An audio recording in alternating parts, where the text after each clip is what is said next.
nerds and nerdettes and wee little nerdlings all. It's your buddy Big Johnny G, the Two Gun Pixie presents Legendary Gaming.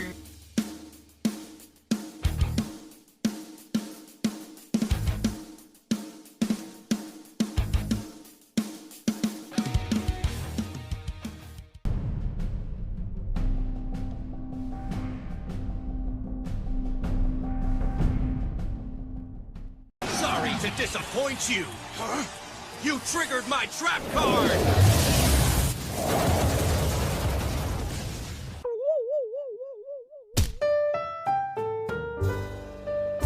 Thank you very much for joining me down here to find out how to play Questeros. This is specifically the one-player challenge mode, Hero's Quest.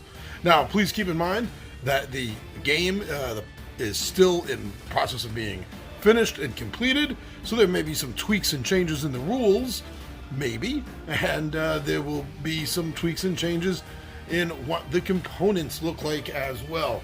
But going into everything, this is our best look at how to play Hero's Quest. A goblin named Hero has been released from servitude in his role as a jester to a noble court. The warlock of the kingdom has instead assigned him a task to save the realm from the most dangerous of threats, the dragon. Now, in this game, you're going to use 56 class cards to develop Hero as you encounter each quest card in the game. To win the game, you must either defeat or deter the necromancer, the succubus, the assassin, the death knight, the demon, and finally, the dragon. Now, you're going to end up losing this game if you do not have enough health, which is represented by the cups cards, to survive a hit, or if your deck runs out of cards. Now, to set up this game, first thing you're going to want to do is separate all of your quest cards from your class cards. And then you're going to pull aside the 1 through 10 of cups, the 1 through 3 of orbs, the 1 of blades, and the 1 of staffs. Pull them off to the side for a moment. Now take the Jester card, place it in front of you, with the 1 of blades card to the right of the Jester. This is going to represent your combat abilities. Now to the left of the Jester, you're going to place down the 1, 2, and 3 of orbs there to represent your currency. Below the Jester, place the cup of cards face up, stacked 1 through 10 that represent your health. Place the 1 of staves under your Jester card. This represents your magic. You start the game with no magic ability, but will acquire some during the game. Now shuffle the remaining class cards and place them face down as this makes the deck. Place the stack of quest cards in numerical order from 1 on the top through 21 on the bottom, face up to the right of your playing area. This way the warlock will show up on the top of the deck, with the dragon on the bottom. Draw 5 cards from the deck to form your hand. You're now ready to start and play Hero's Quest.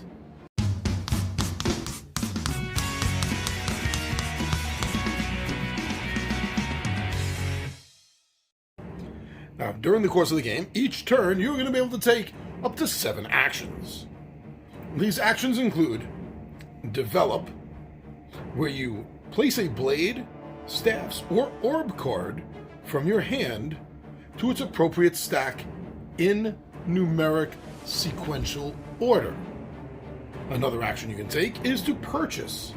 This is where you rotate an orb card 90 degrees, then look at the number of cards from the top of the deck that equal the value of the orb cards. Choose 1 card to either put in your hand or to place in Develop as a bonus Develop action. The cards you do not choose you may place in any order at the bottom of the deck. The third type of action you can take is to Forget. Yes, that's right, forget. You are just a simple goblin and have to forget things in order to make room for new ideas. And you do this by discarding any number of cards from your hand and place them in the discard pile. You can also choose as an action to learn, and this is what you draw to your hand up until you have 5 cards. Encounter is another form of action that you can take, and this is what moves the game. For encounter is when you face the quest cards, and you may only have one encounter on each turn. I'll get back to encounters in a moment. If you need to, you will be able to take an action to recover. When you recover, you can destroy from your hand any 11, 12, 13, or 14 value card. Now, when you destroy this, you are not ripping it up and destroying it literally like a legacy game. No, you're simply going to return it to the box, signifying that for the rest of this game, it is completely unusable. By doing this, you are then able to take one of the cards that you have already used and put it back straight up to its unused position, making it ready to be used again. Now, you may only affect a card of equal or lesser numerical value to the card that you are destroying to do this. Please keep that in mind. Finally, and actually the only action that is mandatory that you have to take during your turn, is to rest. This ends your turn. Now, when you end your turn, you're going to take a card from the top of the deck, and you're going to discard it. All of your actions are now refreshed, and you're ready to start a new turn and continue again until you get through all the encounter cards. Let me take a moment and break down some of the encounters, what they mean, and a few extra cards that are going to be popping up that you're going to want to keep your eye for. Encounters are drawn from the quest cards. The quest cards are the major arcana from the tarot deck.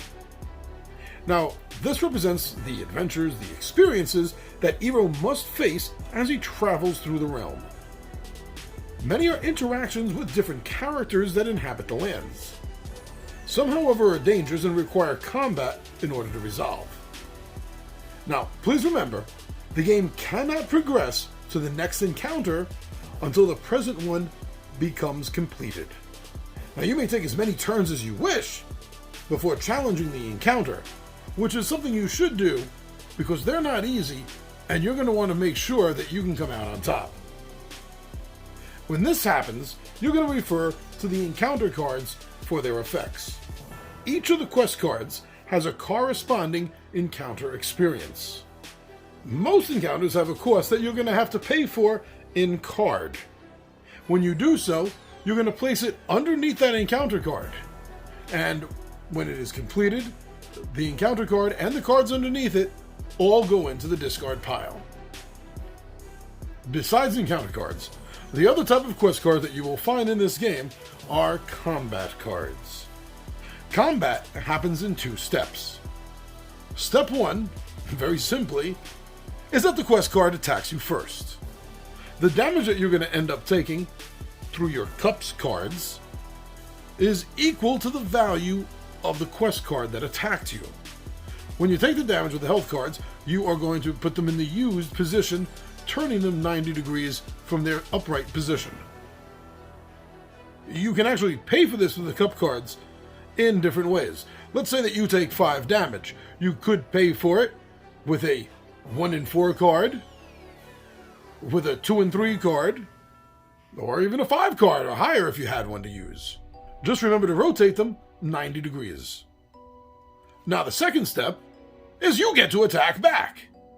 You're going to choose one of the unused combat cards, which is the sword deck, and or any one unused magic card, which is your staffs deck. As usual, to use it, you will rotate it 90 degrees. You're going to add the value of the cards together, if it is more than one card, to create your complete attack value. Example, let's say that you play a 4 combat card with a 2 magic card to create a 6 attack value, or some other version thereof mixing the cards together.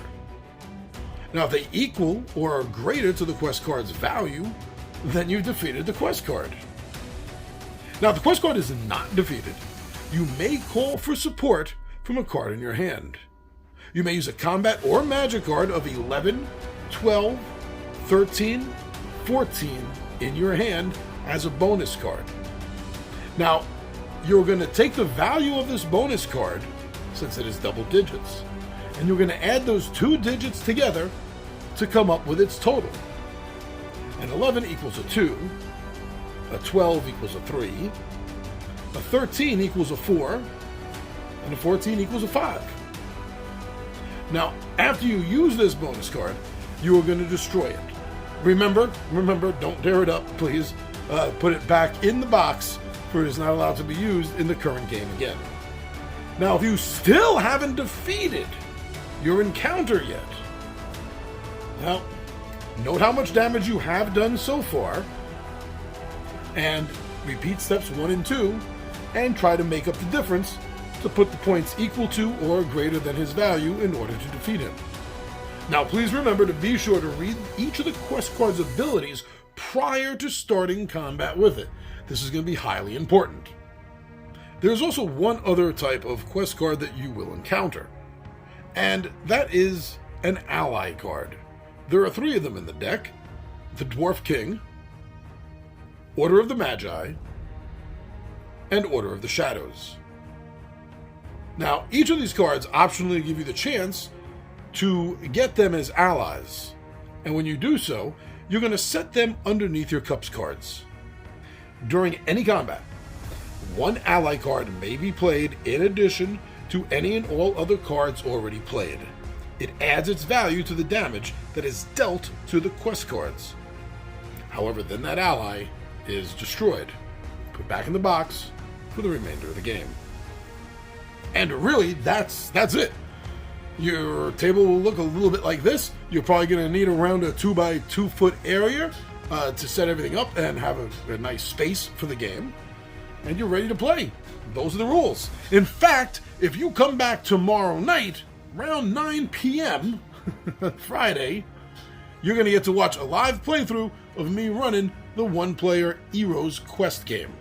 So thank you very much for being here and joining me and learning how to play Questeros by Fundamental Games.